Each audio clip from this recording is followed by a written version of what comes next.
તળાજા દેવળિયા સહિતના મંદિરોમાં થયેલી ચોરીનો ભેદ ઉકેલાયા બાદ આરોપીઓનું રિકન્સ્ટ્રક્શન કરાતા ગામલોકોએ પોલીસની કામગીરીને બિરદાવી. તળાજા તાલુકાના દેવળિયા સહિત ભાવનગર અને અમરેલી જિલ્લાના કુલ 26 જેટલા મંદિરો અને માતાજીના મઢમાં થયેલી ચોરીના ગુનાઓનો ભેદ ઉકેલાયો. પોલીસને મહત્વની સફળતા મળી છે. લાખો રૂપિયાના મુદ્દામાલ સાથે ઝડપાયેલા આરોપીઓને આજે દેવળિયા ગામ ખાતે લઈ જઈ ઘટનાનું રિકન્સ્ટ્રક્શન કરવામાં આવ્યું હતું. પોલીસે આ ગુનામાં મેહુલ ગણેશભાઈ મકવાણા, અશ્વિન અશોકભાઈ મકવાણા, ભરત વજેરામભાઈ જાની, ત્રણેય રહે ભાંખલ તાલુકો શિહોર, તેમજ પ્રત્યક્ષ હસમુખભાઈ પાટિયા હાલ રહે અમદાવાદની ધરપકડ કરી છે.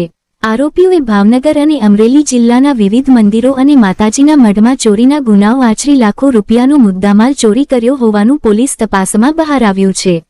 આ ગુનાની વધુ તપાસના ભાગરૂપે આજે તળાજા પોલીસ મથકના police inspector Chavda, PSI Khambhala અને પોલીસ સ્ટાફ દ્વારા આરોપીઓને દેવળિયા ગામના શમ ચામુંડા માતાજીના મઢ ખાતે લઈ જઈ ઘટનાનું રિકન્સ્ટ્રક્શન કરવામાં આવ્યું હતું. આ દરમિયાન પોલીસે ચોરી કેવી રીતે કરવામાં આવી હતી તેની સમગ્ર પ્રક્રિયાનું પુનઃનિર્માણ કરાવ્યું હતું. મંદિર ચોરીના આરોપીઓને ઝડપી પાડી કાયદેસરની કડક કાર્યવાહી કરાતા દેવળિયા ગામના લોકોએ તળાજા પોલીસની કામગીરીને બિરદાવી હતી અને પોલીસ ટીમને અભિનંદન પાઠવ્યા હતા. પોલીસની આ સફળ કામગીરીથી સ્થાનિક લોકોમાં પણ રાહતની લાગણી જોવા મળી રહી છે.